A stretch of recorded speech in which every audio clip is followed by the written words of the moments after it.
आपको Indian direct selling history का देना चाहता हूं। 1990s के बाद डायरेक्ट सेलिंग की शुरुआत हमारे देश में हुई। 2011-12 डायरेक्ट सेलिंग के लिए बहुत मुश्किल का दौर था, जब बहुत सारी स्थापित डायरेक्ट सेलिंग कंपनियों को बहुत बुरे दिनों से गुजरना पड़ा। कई सारी यात्रा शुरू हुई कि डायरेक्ट सेलिंग इंडस्ट्री को एक पहचान मिले। 9 सितंबर 2016 को डायरेक्ट सेलिंग के रूल्स आए, गाइडलाइंस आई, और उसके बाद में 28 दिसंबर 2021 को डायरेक्ट सेलिंग के रूल्स आ गए हमारे बीच में। जब रूल्स आए उसके बाद और लगातार प्रयासों का परिणाम ये रहा कि रूल्स में अमेंडमेंट्स हुए और 21 जनवरी 2023 को अमेंडमेंट्स आ गए। और अभी हमारे पास में डायरेक्ट सेलिंग के रूल्स हैं, जिसके तहत हम लोग कंज्यूमर प्रोटेक्शन एक्ट के तहत, कानून के अंतर्गत हम लोग आते हैं।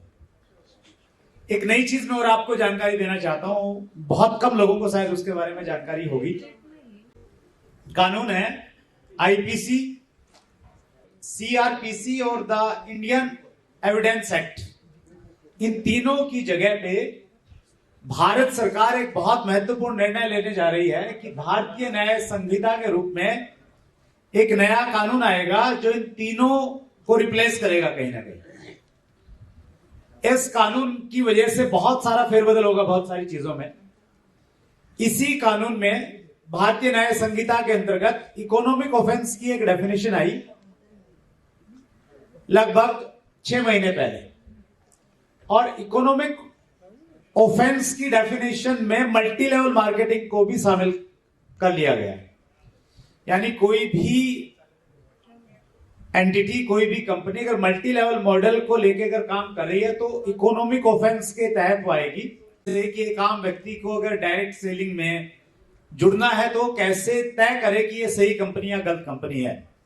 तो उसी दिशा में हम लोग आगे बढ़ते हैं। डॉक्टर सुरेखा भार्गव हैं, जो डायरेक्ट सेलिंग इंडस्ट्री का एक बहुत बड़ा चेहरा है, और स्पेशली वुमेन। नमस्कार, thank you so very much sir. देखिए, मैं वो बातें बताऊंगी जो मैंने सोची थी जब मैंने ज्वाइन किया था। जी प्लीज। ठीक है ना। जब मैंने ज्वाइन किया था तब कोई हिस्ट्री नहीं थी, तब इंडिया में हमारे पास कोई सोशल मीडिया नहीं था। तो जो मुझे समझ में आया वो ये कि अगर पीछे सफेद हाथी खड़ा है, पीछे सॉलिड बैकिंग है, क्योंकि आज मैं और सुरेंद्र सर चाहें तो दोनों मिलकर के कल एक नेटवर्क मार्केटिंग कंपनी लॉन्च कर सकते हैं। खुल जाएगी, चल जाएगी। ये ऑफर है या कुछ? सर जी, सिरदर्दी में पड़ना क्यों? नेटवर्किंग से अच्छा कुछ नहीं है। नेटवर्किंग बनना है, क्वीन बनना है, वही काफी है। तो पीछे कोई खड़ा होना चाहिए। मतलब हम आज कोई कंपनी चलाएंगे ना, चल जाएगी, फैल भी जाएगी, पर इतनी फैल जाएगी कि हमसे नहीं संभलेगी। ज्यादातर किस्सा यही होता है कि जब ये हर दूसरे दिन जो एक कंपनी खुलती है और बंद होती है, फैल जाती है, संभाली नहीं जाती। तो मेरे को एक बात समझ में आई कि जब कोई भी कंपनी चलाओगे तो फैलेगी तो सही। वो तो आप डायरेक्ट सेलिंग को रोक नहीं सकते, आप पावर ऑफ मल्टीप्लिकेशन को रोक नहीं सकते। तो जो प्रमोटर हो उनमें बहुत पावर होनी चाहिए, उनकी स्टैंडिंग बहुत सॉलिड होनी चाहिए। वो अच्छे बुरे हर वक्त पर देखी जाने वाली चीजें, मतलब एक कहते हैं ना कि जितने ऊपर दिख रहे हो उतने ही नीचे गड़े हो तो ठीक है। पहली बात वो, यानी कंपनी को हम चेक करें कि कंपनी की बैकग्राउंड स्ट्रांग है। पहला पैरामीटर प्रोफाइल चेक करना बहुत जरूरी है। राइट। दूसरा, प्रोडक्ट बेस है या नहीं है। अगर प्रोडक्ट बेस है तो खाली आई वॉश प्रोडक्ट तो नहीं है कि मतलब दिख रहे हैं बहुत सारे प्रोडक्ट पर कोई भी रेलिवेंट प्रोडक्ट नहीं है। तो रेलिवेंट प्रोडक्ट है, रोजमर्रा में काम में लेने वाले प्रोडक्ट है, या सोल्यूशन प्रोवाइडिंग प्रोडक्ट है, तो वो एक कंपनी जो है उसको सेफ, मतलब आगे बहुत सारी चीजें हैं इफ्स एंड बट्स, पर जो एक लेमैन को देख रहे हैं वो ये देख रहे हैं कि प्रोडक्ट अच्छे हैं। तीसरा ये कि प्लान ऐसा तो नहीं है कि बहुत ज्यादा ओवर प्रॉमिस किया जा रहा है। आप आज ज्वाइन करो, बस खाली ज्वाइन कर लो और खाली इतना सा कर दो और इतना सारा मिलेगा। अगर कोई भी कंपनी, खुद कंपनी, देखो हम लीडर्स, हम कंसल्टेंट, हम लोग जो फील्ड पे हैं, कभी कभी हम इमोशंस में आकर के ओवर प्रॉमिस करते हैं, वो तो गलत है ही, पर कभी कभी मैंने देखा है कंपनीज बहुत ओवर प्रॉमिस करती हैं कि आप बस इतना कर दो और आपको इतना मिलेगा। तो कोई भी रॉकेट साइंस नहीं है कि अगर कोई ओवर प्रॉमिस कर रहा है तो वो लंबे समय तक डिलीवर नहीं कर पाएगा। हमें उनसे बच करके रहना चाहिए। ये 3 पैरामीटर मुझे ऐसा लगता है सर हर हाल में देखे जाने चाहिए। बाकी तो अब तो कागज है, अब तो हम कंपनी की मतलब कंपनी के बारे में सब कुछ पता कर सकते हैं। सोशल मीडिया पे उनका ट्रैक रिकॉर्ड कैसा है, कितनी पुरानी है, कितनी स्टेबल है, कितना फील्ड वर्क कर रही है, कितना एक्शन में है, कितना इंफ्रास्ट्रक्चर उनका अवेलेबल है, किस तरीके का सपोर्ट स्ट्रक्चर फिजिकल और डिजिटल दोनों सपोर्ट स्ट्रक्चर कितना अवेलेबल है। अब तो बहुत कुछ है जो कि चेक किया जा सकता है, बट ये बेसिक 3 चीजें तो सर मेरे ख्याल से जरूर से देखी जाए। में एक डायरेक्ट सेल इंडस्ट्री का एक बहुत बड़ा चेहरा है और जिनकी पर्सनैलिटी से मैं बहुत ज्यादा प्रभावित हूँ। बहुत बहुत धन्यवाद दोस्त साहब।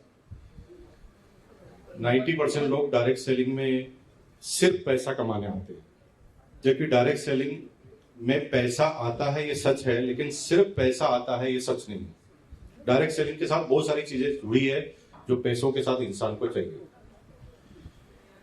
मुझे ऐसा लगता है कि सबसे पहले कोई भी कंपनी जब हमें कोई प्रोडक्ट ऑफर करती है तो उस प्रोडक्ट की वर्थ से सारी चीजें क्लियर हो जाती है। उस प्रोडक्ट की वर्थ से ही सारी चीजें क्लियर हो जाती है। आपका पेन ले सकता हूं मैं एक छोटा सा एग्जांपल देके बताता हूं। अभी पैसों के दम पर इतना फोकस है लोगों का या कंपनीज का या लीडर्स का कि सीधा सीधा अगर हम देखें तो पूरा गुमराह करने का तरीका है। ये पेन अगर मार्केट में 50 रुपए का है तो डायरेक्ट सेलिंग में भी अगर 50 का है तो वो डायरेक्ट सेलिंग है, क्योंकि हम बार बार मिडिलमैन का पैसा बांटने की बात कर रहे हैं। लेकिन कुछ कंपनियां ऐसी आती है जो 50 रुपए के पेन पे कुछ वैल्यू ऐड करती है, जैसे 2 यहां पर मार्क बना दिए जिससे आपका एक्यूप्रेशर होता है। कुछ कंपनियां कहती है कि ये पेन 200 रुपए का है, एक्चुअल वैल्यू 100 रुपए की है, 200 रुपए का है, और उसमें ऐसी वैल्यू ऐड करते हैं जिसको मापा नहीं जा सकता। आपको 200 रुपए इसलिए देने हैं कि 2 एक्यूप्रेशर पॉइंट लगे हैं। जब आप लिखेंगे तो आपका एक्यूप्रेशर काम करेगा, आपका माइंड पावर काम करेगा, और ऐसी चीजों को ऐड कर दिया जाता है जिसको सामने वाला समझ नहीं सकता। और फिर 50 रुपए के पेन को 200 रुपए में बेचकर 150 रुपया डायरेक्ट सेलिंग में बांट दिया जाता है। और फिर बड़े बड़े अचीवमेंट गिनाए जाते हैं पूरे हिंदुस्तान में कि ये आदमी 6 महीने में मर्सिडीज कार लेकर आ गया, 3 महीने में ये लेकर आ गया। और वो सारी कंपनियां पूरी तरह से गलत है। मैं एक सजेशन देना चाहता हूं वक्त साहब कि अगर वो सजेशन आप आगे तक पहुंचा पाए, हालांकि मुझे लीगलिटी का ज्यादा पता नहीं इसके बारे में, कितना हो सकता है कितना नहीं, हालांकि मैं लॉ स्टूडेंट रहा हूं थोड़ा, मैं इसलिए मैं बता रहा हूं आपको। सिर्फ एक चीज को कंट्रोल कर दीजिए। डायरेक्ट सेलिंग की कोई भी कंपनी अगर बैलेंस शीट प्रस्तुत करे तो उस बैलेंस शीट में एक फिक्स एक्सपेंसेस जो डिस्ट्रीब्यूटर को बांटे जाते हैं, जो कमीशन के रूप में दिए जाते हैं या डिस्ट्रीब्यूटर प्रमोशन के रूप में खर्च किए जाते हैं, उसकी एक सीमा बांध दीजिए। सारे प्रोडक्ट लाइन पर आ जाएंगे, सारी कंपनियां लाइन पर आ जाएगी, और उल्टे पुल्टे प्लान ही मार्केट से बंद हो जाएंगे। क्योंकि बैलेंस शीट में अगर आपको 30% से ज्यादा नहीं खर्चा बता सकते तो आप डायरेक्ट सेलिंग का कारण तो सारा 1 नंबर में होता है, 2 नंबर में आप करना चाहे तो नहीं कर सकते, और हर चीज को कंट्रोल वहां से किया जा सकता है। ऐसा मेरा सजेशन है। मैं काफी टाइम से इसके बारे में सोचता हूं और आपको भी मैं कई बार इस बारे में अप्रोच कर चुका हूं, आज सबके सामने कह रहा हूं। अगर मेरी बात पर आप गौर करेंगे तो बहुत सारी चीजें आपको सॉल्व होती हुई नजर आएगी। बहुत बहुत धन्यवाद। Thank you Kothari sir. हमारे बीच में डॉक्टर पवन देशपांडे हैं।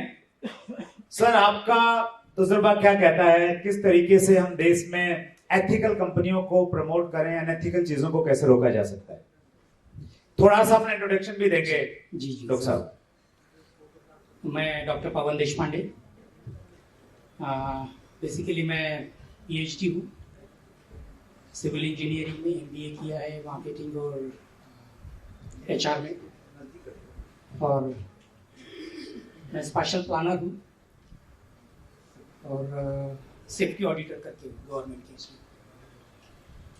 तो जिस तरीके से अभी पैनल डिस्कशन में चल रहा है कि एथिकल और इलीगल, तो जैसे अभी बताया गया है कि अगर हम थोड़ी अपनी कान नाक आंखें खुली रखें तो अभी बहुत आसान है। ROC की वेबसाइट है, अगर कोई भी कंपनी है तो ये कोई ज़रूरी नहीं है कि हम कोई CA या CS के पास ही जाए और उनसे सलाह मशवरा करके फिर उनका अपॉइंटमेंट ले और फिर उनको पूछे, कोई ज़रूरी नहीं है। आप अगर गूगल भी करते हैं ROC, उसके बाद में पूरा पैनल आता है।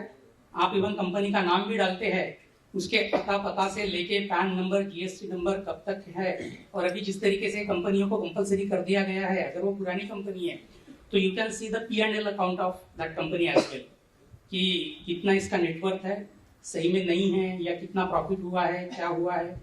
ये होगी लीगल तरीके से बातें। ठीक है, सर ने ऐसा बताया था कि जो गैजेट आया है, तो गैजेट में पैराग्राफ नंबर 4 में उन्होंने बताया कि 12 का रिक्वायरमेंट है, तो आपको लीगली इसमें आप देख सकते हैं। मैं थोड़ी सी बात करूंगा इससे आगे जाके, क्योंकि ये हमारी भी जिम्मेदारी है, हमारी एक नैतिक जिम्मेदारी है। जरूरी नहीं है कि अगर कोई चीज सिस्टम में लीगल है तो यह कोई जरूरी नहीं है कि वो एथिकल हो। मैं थोड़ा अलग उदाहरण दूंगा। बात हमारे यहाँ पे अभी US की भी हुई थी। अगर कुछ थोड़ा पीछे चला जाए तो हम ये देखेंगे कि लीगल था लेकिन एथिकल नहीं था, क्योंकि जिस तरीके से स्लेव्स का वहां पे होता था पहले, तो जो स्लेवरी थी वो लीगल था, पर अगर हम थोड़ा सोचे तो वो एथिकल नहीं है। तो उस बारे में हमें सोचना पड़ेगा। कुछ चीजें ऐसी हैं जो लीगल भी नहीं है, एथिकल भी नहीं है, पर वो मॉरली करेक्ट हो सकती है। थोड़ा सा हटके एग्जांपल दूंगा। जैसे भी बात चल रही थी कि अनएम्प्लॉयमेंट है, ठीक है, हम यहाँ पैसा कमाने के लिए आए हैं, हम यहाँ पे बैठ के वो बात कर रहे हैं, लेकिन वास्तविकता अगर हम गांव में देखें तो कुछ और है। कई परिवार ऐसे हैं जो 2 वक्त का खाना नहीं खा सकते।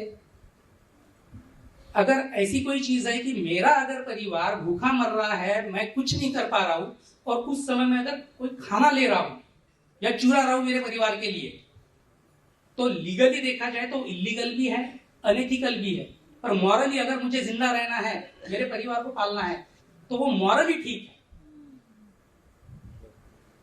तो जो थोड़ी सी लाइन है, हेयर लाइन डिफरेंस है, लेकिन वो हमें समझना पड़ेगा। Thank you sir, thank you. बहुत डिटेल में। मेरा नाम संदीप केरकर है and thank you very much for lovely words and lovely comparing जो आप कर रहे हैं। एंड पहले मैं आपको हम सारे लोग नेटवर्क मार्केटिंग इंडस्ट्री में इवॉल्व हो रहे हैं। हमारे पास आज पैसों का फोकस ज्यादा है, क्योंकि बहुत सारे स्पीकर्स ने कहा कि पैसों के लिए लोग यहाँ पे आते हैं, पैसों के लिए लोग आते हैं, बट हम में से बहुत सारे लोग ऐसे हैं जो बहुत पैसा कमाते हैं, और आपको मालूम होगा कि पैसा बहुत कमाने के बाद पैसों की डिमिनिशिंग वैल्यू होती है, वो पैसा मायने नहीं रखता है। फिर हम सोसाइटी की तरफ देखते हैं, हमारे घर वालों की तरफ देखते हैं, हम लोगों से क्या कहते हैं, ब्लेसिंग्स की तरफ देखते हैं। ये सारे इवॉल्व होने के बाद इंडस्ट्री पक्का होता है। तो मेरा पहला मशवरा ये है कि हमारा इंडस्ट्री अभी एक रिवोल्यूशन और इवोल्यूशन साथ में हो रहा है। This industry is going to be here to stay. Harshad Mehta का मैं एग्जांपल आपको दूंगा। जब ये हर्षद मेहता स्कैम हुआ था, बहुत सारे लोग लूट गए थे, बट वही दौरान कुछ लोगों ने लूटने के बाद भी अपने लेसन्स लिए थे और दोबारा शेयर मार्केट में उन्होंने एंटर किया था। कुछ लोग शेयर मार्केट में भी रुके थे, और वो उसमें से कुछ लोग आज के नए बिग बुल राकेश झुनझुनवाला ने बहुत मार खाया था उसी टाइम भी, बट वो रहे और वो आगे चलते रहे, और एथिकल प्रैक्टिस के साथ वो आगे चलते रहे। तो हमें पहले ये समझाना है, नॉन एथिकल प्रैक्टिसेस जो हो रही है वो, सर आपको तो ज्यादा मालूम होगा, वो बहुत कम होते जा रही है। और सर ने जैसे कहा, पार्लियामेंट हर्बल लाइफ से मैं भी रिप्रेजेंटेटिव था जब ये पार्लियामेंट के सेक्रेटरी वो रिजोल्यूशन बना रहे थे, और हमारी मीटिंग में एक ही चीज थी कि government is very kind towards our industry and government wants to see कि यहाँ पे जो लोग मेहनत कर रहे हैं, एथिकल मेहनत कर रहे हैं, उनको बहुत ज्यादा फायदा हो। तो सारी की सारी कुंडलियां, सारे ग्रह हमारे पक्ष में है, और सिर्फ हमें हमारी और हमारी ऑर्गेनाइजेशन की कुंडली एक अच्छी बनानी है। जब मैं मैं खुद एक एग्जांपल हूं। जब मैंने हर्बल लाइफ से पहले एक कंपनी ज्वाइन, एक नहीं 2 कंपनी ज्वाइन करी थी, वो दोनों कंपनी बंद हो गई। और कहा जा सकता है कि वो दोनों कंपनी अनएथिकल नहीं थी, बट उनको कुछ मालूम ही नहीं था, वो पैशन के साथ काम कर रहे थे। और वही 2 कंपनी से मैंने इतना कुछ सीखा। जैसे ही मैं हर्बल लाइफ में आया, डे 1 से मैंने पिछले 23 सालों में I have been top 10 in 20 years, number 1 for 10 years। तो ये सारा हुआ क्योंकि पहले जो मैंने मार खाई है, वो मार का यहां पे बहुत ज्यादा फायदा हुआ। तो मैं आप सभी को यही कहना चाहता हूं, वी आर 100% एथिकल, बट जैसे कहा जाता है, you get the government what you deserve. तो अगर हम ऐसी ऑर्गेनाइजेशन बनाए जो एथिकल हो, तो सारा का सारा इंडस्ट्री एथिकल और भी ज्यादा हो सकता है। और इसके लिए मेरा कंट्रोल हमेशा होता है कि मेरा काम एथिकल है कि नहीं। मेरे पास कोई आके डिस्काउंट मांगता है, वो हमारी कंपनी कहती है नहीं देना है, तो मैं नहीं देता। कोई दूसरे ऑर्गेनाइजेशन का बंदा मेरे पास आता है, मुझे साइन अप आपके साथ करना है, तो मैं कहता हूं नहीं, आपको वहां पे ही जाना है। अगर हम सब लोग ये प्रैक्टिस करें, we will deliver for our children and our grand children what is going to be the most beautiful life with this network marketing industry. कैसे इंडस्ट्री को उस मुकाम पे लेके जाएं जिसकी हकदार है? Thank you very much, Surendra Varji. First of all, I am extremely happy for this opportunity. Network express ने जो प्लेटफॉर्म क्रिएट किया है, हम सब लोग साथ में एक बार यहाँ पे बैठे हुए हैं, and I am extremely happy for Surendra वर्जी का जो कंट्रीब्यूशन रहा पिछले 5 साल से थ्रू चैट विद सुरेंद्र वर्ज। I am really fan of you sir. आप इतने सारे लोगों को प्लेटफॉर्म पे लेके आ रहे हैं, इतना नॉलेज दे रहे हो एक चैनल से। मैं समझता हूँ कि जो नेटवर्क मार्केटिंग में जो सक्सेस होना चाहता है, अगर वो एक चैनल देखने से उसको पूरा नॉलेज मिल जाएगा। And I am again extremely happy for one more thing कि यहाँ पे हर कंपनी के top leaders, achievers, most committed people are sitting before me, who are representing entire India. So we are leading India. मुझे ऐसा लग रहा है कि मैं पूरे भारत के सामने बात कर रहा हूँ। So we are representing India entirely here. So I am feeling excited for that, और ये मुझे मौका दिया गया।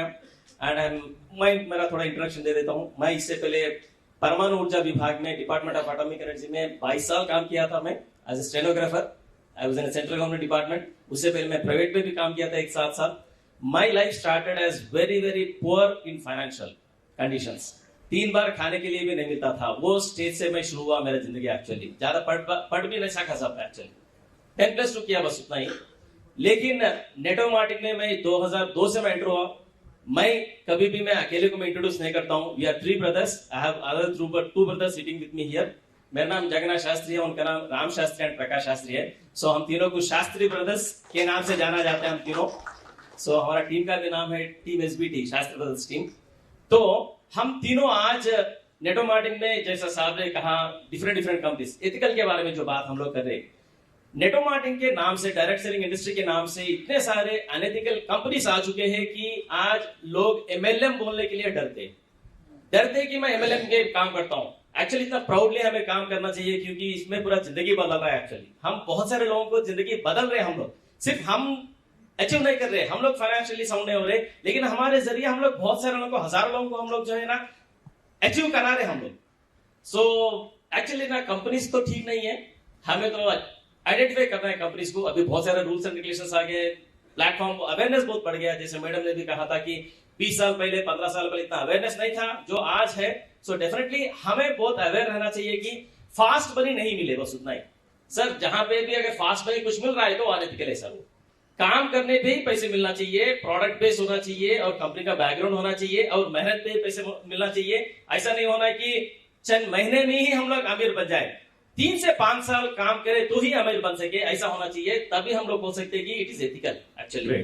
सो we have to be very conscious. और ये जो एथिक्स की बात है, मैं कभी भी मेरे टीम से मैं बोलता हूं कि honesty is the oxygen for our success. क्योंकि we are representing our company, we are representing our entire career. हम लोग इतने लोगों से हम लोग बात करते हैं, हम लोग इतना इंस्पायर करते हैं, तो हमें तो ऑनेस्ट रहना चाहिए। हम बातों पे कभी भी हम लोग मिसगाइड नहीं करना चाहिए। किसी को भी ये नहीं बोलना है कि आसानी से मिल गया। हाँ, मैं भी पिछले 5 साल से भगवान का दया से, पेरेंट्स का ब्लेसिंग से मर्सिडीज बेंज मेंटेन कर रहा हूँ, जो मेरा फाइनेंशियल कंडीशन नहीं था 30 साल पहले। बट किसी को भी ये नहीं बोलना है कि आसानी से आ जाएगा ये पूरा जो भी सक्सेस है। मेहनत करना पड़ेगा, मिनिमम 5 साल मेहनत करना पड़ेगा हमें। फर्स्ट अगर हम लोग एथिकल है तो हम जिस कंपनी से भी हम लोग रिप्रेजेंट कर रहे हैं वो कंपनी का भी नाम आगे बढ़ाएंगे और डायरेक्ट सेलिंग इंडस्ट्री को हम लोग बहुत आगे बढ़ाएंगे। ये पूरा मैं समझता हूँ कि यहाँ पे जो कोई भी यहाँ पे बैठा है ये हर किसी का जिम्मेदारी है, हम सबका जिम्मेदारी है कि इसको हम लोग आगे बढ़ाए नेक्स्ट जनरेशन के लिए sir. And thank you very much for this opportunity. Charity begins at home. तो सबसे पहले तो हर वो काम करना है जो सही है खुद की सफलता के लिए, जो सही है खुद की सफलता के लिए, पहला फोकस। क्योंकि अगर हम खुद सक्सेसफुल नहीं हो पाए, हम लीड बाय एग्जांपल नहीं कर पाए, अगर हम सफल नहीं हो पाए तो लंबे समय तक इस इंडस्ट्री के लिए हम कुछ नहीं कर पाएंगे। तो राइट माइंडसेट रखना है, बड़ा सोचना है, बड़ा बोलना है, छोटे छोटे एक्शन लगातार करने हैं, बहुत मेहनत करनी है। और हम सबको सिखाते हैं मूड गया तेल लेने, थोड़े समय हम सबको जो है ना अपना मूड साइड पे रख देना है। क्योंकि अगर हम इन इमोशनल ऑब्स्टिकल्स में फंसते हैं तब ही हम रुकते हैं, नहीं तो इस इंडस्ट्री में बहुत ताकत है, हम सबके लिए इसके पास सब कुछ है। तो पहला फोकस हमें हमारी खुद की सफलता पे लगाना है। दूसरी चीज, खाली पैसे से अमीर बन रहे हो वो ही काफी नहीं है। सोसाइटी को तब दिखेगा जब आप अपने परिवार में बदलोगे, आपके रिश्ते बदलेंगे, आपका अपने आप से रिश्ता बदलेगा, आपको वो मुस्कुराना आएगा, आप अपने घर वालों को, अपनी मदर इन लॉ को, फादर इन लॉ को, अपने बच्चों को, अपने हस्बैंड को, अगर आप पैसा कमा रहे हो डायरेक्ट सेलिंग में और हस्बैंड वाइफ बहुत लड़ते हो ना तो इंडस्ट्री किसी को पसंद नहीं आएगी। तो हमें पैसा कमाने के साथ साथ वो बैलेंस क्रिएट करना है कि चेंज हमारे घर से दिखे, हमारे रिश्तेदारों को दिखे कि हाँ भैया ये बदल रहे हैं, इनकी जीवन में कुछ खास हो रहा है। तो पहला चेंज खुद को लाना है हर चीज में। आप भले आपके पास 4 जोड़ी कपड़े हो, और मैं आपको बता दूं आज भी ये साड़ी मैं अपने हाथ से प्रेस करके आई हूँ। मेरा प्रेस वाला हैंगर पे कपड़े लेकर के आता है, हमारा हर कपड़ा हैंगर पे टका होता है। पर मैं किसी और से, घर में 4 नौकर है पर कोई नौकर मेरा कपड़ा प्रेस नहीं करता है। मैं घर से निकलती नहीं जब तक मैं कपड़े को अपने हाथ से वो आखिरी लाइन में हटाऊं नहीं।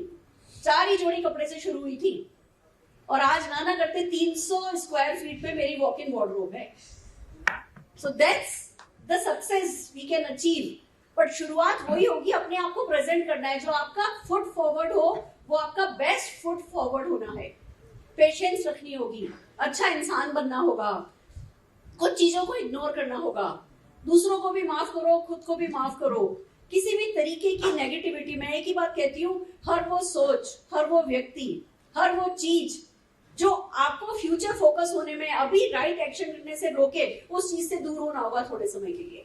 तो पहला फोकस, अगर आप इस इंडस्ट्री के लिए कुछ कंट्रीब्यूट करना चाहते हो या आना चाहते हो, तो पहला फोकस यही है कि खुद की सफलता के लिए बिल्कुल राइट फोकस के साथ राइट एक्शन करो। फिर बात आती है कि भैया जो कर रहे हो वो ज्यादा से ज्यादा लोगों को सिखाओ, एक अच्छे टीचर बनो। आजकल बहुत सारे तरीके हैं, आप सुरेंद्र वत्स जी को डुप्लीकेट कर सकते हो, आप आपकी कंपनी में कोई ना कोई लीडर होगा जो बहुत अच्छे से जो है एक अच्छे टीचर होने का काम कर रहा है। हम सबकी जिम्मेवारी है कि राइट और रॉन्ग कोई और नहीं बदलेगा। राइट और रॉन्ग की डेफिनेशन हमारे से ट्रांसमिट होगी, खाली हमारा सही सोचना काफी नहीं है, उसको लोगों तक ट्रांसमिट करना। उसको आप अपने YouTube सेशन कीजिए, Facebook सेशन कीजिए, ऑनलाइन सेशन कीजिए, ऑफलाइन सेशन कीजिए, बहुत अच्छे से राइट और रॉन्ग की डेफिनेशन माइंड में क्लियर होने दीजिए। अभी हम सब बच्चे, ये इंडस्ट्री अभी देखा जाए तो बाल अवस्था में ही है, और बाल अवस्था में जब हमारे बच्चे होते हैं, खास करके जब टीनेज में होते हैं, हम उन्हें राइट रॉन्ग बताते हैं तो वो विद्रोह करते हैं। उनको नहीं करना, उनको वो डिसिप्लिन नहीं पसंद, हमें वो पर्सनली नहीं लेना है। अरे मेरी कोई मान तो नहीं रहा, जैसे बच्चों को नहीं मना करते कि कोई बात नहीं, नहीं मान रहे, उनको अपने मन की करने दो, पर्सनली नहीं लो। पर right wrong right wrong right wrong right wrong right wrong right wrong right wrong बताते जाओ। जब राइट टाइम आएगा उनकी डेफिनेशन उनको याद आ जाएगी। तो ये वो बाल अवस्था है जिसमें हमें देश की डायरेक्ट सेलिंग की राइट और रॉन्ग डेफिनेशन बनानी है। तो यहाँ से खाली सीखना नहीं है, सीख करके एज ए रिस्पॉन्सिबिलिटी हमें राइट रॉन्ग लोगों को बताना है। तीसरी बात, हर हाल में कार्डिनल रूल फॉलो करने हैं। कभी किसी के साथ भी नेगेटिव नहीं, खाली ये नहीं कि जी मैं डाउनलाइन मेरा है तो मैं नेगेटिव नहीं हो रहा हूँ, अपलाइन के साथ हो सकता हूँ, क्रॉस लाइन के साथ हो सकता हूँ, किसी और कंपनी का व्यक्ति मिल जाए तो मैं बिल्कुल ही नेगेटिविटी की गंगा जमुना सरस्वती बहा सकता हूँ, नहीं। हमें किसी भी हाल में नेगेटिव बात नहीं करनी है, हमें पॉजिटिव एटमॉस्फेयर क्रिएट करना है, हमें पैसे के लेन देन में बहुत सावधान होना है। हमारी इंडस्ट्री खराब हो रही है अगर हम उधारी करते हैं, हमारी इंडस्ट्री खराब हो रही है अगर हम पैसे को राइटली हैंडल नहीं कर रहे हैं। तो हमें पैसे के लेन देन से बचना है और जितने भी जो वर्क एथिक्स होते हैं, जो राइट एनवायरनमेंट क्रिएट करें, उन्हें बनाना है। एक और बहुत इंपॉर्टेंट बात मैं इस मंच से कहना चाहूंगी, हमें खाली डायरेक्ट सेलर्स को प्रमोट नहीं करना है। अगर आपके पास कोई भी व्यक्ति आता है ना जो कहता है कि भैया मैं अगरबत्ती बना रही हूँ, आप उसे एंटरटेन कीजिए। अगर हम एंटरप्रेन्योरशिप को एंटरटेन करने लगेंगे, अगर समाज में एंटरप्रेन्योरशिप के लिए रिस्पेक्ट आने लगेगी, तो डायरेक्ट सेलिंग के लिए रिस्पेक्ट ऑटोमेटिकली आने लगेगी। तो खाली हम डायरेक्ट सेलिंग में हैं, इसलिए हम डायरेक्ट सेलिंग को प्रमोट करने की बजाय एंटरप्रेन्योरशिप को प्रमोट कीजिए। आपके घर में, परिवार में, दूर के रिश्तेदारों में कोई भी व्यक्ति कोई भी स्टार्टअप कर रहा है, कुछ भी नया कर रहा है, आप उसके साथ खड़े होइए, आप उसकी ताकत बनिए। देखिए, हम सब जने मिलकर के अगर जड़ों को स्ट्रॉन्ग करेंगे ना, तो जो पेड़ बनेगा वो खूबसूरत बनेगा ही बनेगा। तो डायरेक्टली और इनडायरेक्टली दोनों रूप में हमें आगे बढ़ना है और हर हाल में वर्क एथिक्स हमारे राइट होने चाहिए, एथिक्स हमारे राइट होने चाहिए, शब्द हमारे सही होने चाहिए। छोटा सोचना पाप है। अगर आप डायरेक्ट सेलिंग के लिए कुछ अच्छा कर सकते हो, तो सबसे पहले अच्छा ये कर सकते हो कि छोटा सोचना ही नहीं है, बोलना ही नहीं है। इस हॉल से बाहर निकलो तो आप में से किसी के दिमाग पे ये 10,000, 20,000, 1 लाख, 2 लाख क्या होता है ये आपको नहीं पता होना चाहिए। 10 लाख रुपए महीने से छोटा तो सोचना ही नहीं है। मैं जिस दिन ज्वाइन करी थी उस दिन मैंने इस इनकम के बारे में सोचा था और आज भी मैं 5,000 लोगों को 10 लाख रुपया महीना कमाने के मिशन के साथ ही, आप देखो मैं इस समय 56 ईयर्स एज है, मैं इतना कमाती हूँ कि आराम से अपने कंफर्ट जोन में, दिल्ली में हमने 2 घर बनाए थे, मैं कंफर्ट जोन से वहां रह सकती थी। पर क्योंकि छोटा सोचना नहीं है, मेरे बच्चे के सारे फ्रेंड्स दिल्ली में, मेरे सारे फ्रेंड्स दिल्ली में, मेरी सासू माँ का 55 साल दिल्ली में, और मैं सब कुछ छोड़ करके मुंबई आई हूँ क्योंकि सोच थोड़ी बड़ी है और मैं वही करती हूँ और वही आप लोगों से करने को कहूंगी। तो let's do it together as a team. All the very best. Thank you Surekha ma'am. WFDSA world federation direct selling association के 2022 के आंकड़े ये बताते हैं कि हमारा स्थान दुनिया की डायरेक्ट सेलिंग देशों में हम 11वें स्थान पे हैं। हमारा टर्नओवर मात्र $3,259 मिलियन रहा, जबकि अमेरिका का टर्नओवर $42,000 मिलियन से ज्यादा रहा 2022 में। तो सुरेखा मैम जैसे बोल रही हैं कि बड़ा सोचिए, बहुत बड़ा हम लोग करने वाले हैं। हमारा जो 3 ईयर CAGR है वो 13% से ज्यादा है, जो दुनिया में पहले 11 देशों में सबसे ज्यादा है। तो बहुत बड़ा होने वाला है, बस होगा उन्हीं का जो एथिकल तरीके से और बड़े विजन के साथ में काम करेंगे। कोठारी सर, बहुत संक्षेप में 1-1 मिनट में हम लोग समअप करेंगे सर, टाइम का थोड़ा सा ध्यान रखेंगे प्लीज। एथिकल लीडर बनने के लिए कोई एक चीज जो सबको फॉलो करनी चाहिए। Thank you. हम सब लोग डायरेक्ट सेलिंग करते हैं और डायरेक्ट सेलिंग में कंपनी केवल एक माध्यम है। डायरेक्ट सेलिंग में हम अचीव करना चाहते हैं वो सब चीज कॉमन है। आप हेल्थ, वेल्थ, जो भी आप अचीव करना चाहते हैं किसी भी डायरेक्ट सेलिंग कंपनी से, वो तो सब कॉमन होती है और डायरेक्ट सेलिंग कंपनी हमारे लिए एक माध्यम होती है। किसी की डायरेक्ट सेलिंग कंपनी खराब नहीं है और किसी की बहुत ज्यादा खराब नहीं है। जिस दिन हम सब लोग मिलकर किसी भी डायरेक्ट सेलिंग कंपनी की बुराई करना बंद कर दें और सब लोग अपनी अपनी कंपनी का राग गाएं, दूसरे की कंपनी की बात आप कम से कम करें, तो निश्चित रूप से हम सब लोग आगे की तरफ बढ़ेंगे। बहुत बहुत दैट्स ग्रेट सर, माहौल अच्छा होगा। डॉक्टर साहब, क्या एक ऐसी चीज संक्षेप में बताइए एक डायरेक्ट सेलर को एथिकल डायरेक्ट सेलर बनने के लिए करनी चाहिए? मेरे ख्याल से इस चीज का जवाब मैं पहले ही दे चुका हूँ, और लेकिन दोबारा मैं सिर्फ 1 मिनट में इतना बोलूंगा कि जो मैंने पंचशील का आपको बताया था कि 5 चीजें, तो मेरे ख्याल से सारी मुश्किलें जो भी आएगी और जो भी हमने अभी तक के बात की है उसके सॉल्यूशंस देखे हैं, उसका एक ही निचोड़ है, उसका एक ही जवाब है। अगर हम वो 5 चीजें, अगर हम कोई भी क्वेश्चन आता है, अगर हम उसको उसके लेवल पे जांचते हैं कि पंचशील में बैठ रहा है नहीं बैठ रहा है, अगर बैठ रहा है तो yes I will do it, तो मेरे ख्याल से कोई प्रॉब्लम नहीं। That's great. एक चेकलिस्ट बना लें, 5 अगर सही हैं तो फिर हम लोग आगे बढ़ सकते हैं। केतकर सर, या प्लीज।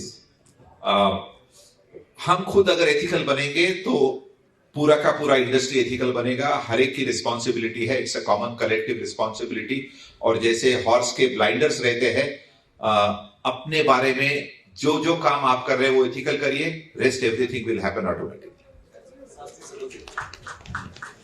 सर मुझे तो ऐसा लगता है कि हम किसी को इम्प्रेस करने की कोशिश नहीं करना चाहिए, rather we should inspire people. हम जब एथिकल बनेंगे तो ऐसा रहेगा कि लोग जब कभी हमें याद करते हैं, उनको ऐसा इंस्पिरेशन मिलना चाहिए कि एक एग्जाम्पल जैसा एग्जाम्पलरी कैरेक्टर हम अपने आप का अगर बनाएंगे तो हम हजारों और लाखों लोगों को हम लोग लीड कर सकते हैं, इंस्पायर कर सकते हैं। ये मौका मैं समझता हूँ सिर्फ डायरेक्ट सेलिंग इंडस्ट्री में ही है, जिसके जरिए हम लाखों लोगों को इंस्पायर कर सकते हैं। जब मैं लॉन्ग जर्नी में प्लान करता हूं तो ऑब्वियसली एथिकल और ऑनेस्ट रहना वो एसेंशियल है, तभी हम लोग उतना अचीव कर सकते हैं। Thank you sir. Thank you so much Shastri sir. सभी पैनलिस्ट का बहुत बहुत धन्यवाद। एक पॉजिटिव नोट के साथ हम लोग आज के सेशन को सम अप करते हैं। डायरेक्ट सेलिंग इंडस्ट्री में स्कोप बहुत बड़ा है। डायरेक्ट सेलिंग पैसिव इनकम के लिए जानी जाती है, इसको हम नेक्स्ट जनरेशन का बिजनेस कहते हैं।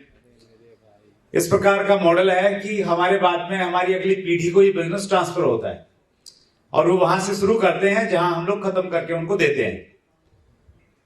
तो जब आप अगली पीढ़ी को ये बिजनेस देंगे, उस समय आपका सीना 56 इंच का होना चाहिए। इस प्रकार के काम आज से करेंगे तब वैसी स्थिति आएगी जब आप उनको ये विरासत सौंपेंगे। आइए हम मिलकर डायरेक्ट सेलिंग इंडस्ट्री को और बेहतर बनाएं। जो अंदर की सफाई है, अंदर की गंदगी है, उसको भी हमें ही साफ करना पड़ेगा। जहां जरूरत है उस दिशा में भी आगे बढ़ें और इंडस्ट्री को उस लेवल पे लेके जाएं जिसकी हकदार है। नेटवर्क एक्सप्रेस का और सभी पैनलिस्ट का बहुत बहुत धन्यवाद। Thank you very much. मुझे उम्मीद है ये पैनल डिस्कशन आपको बहुत पसंद आया होगा।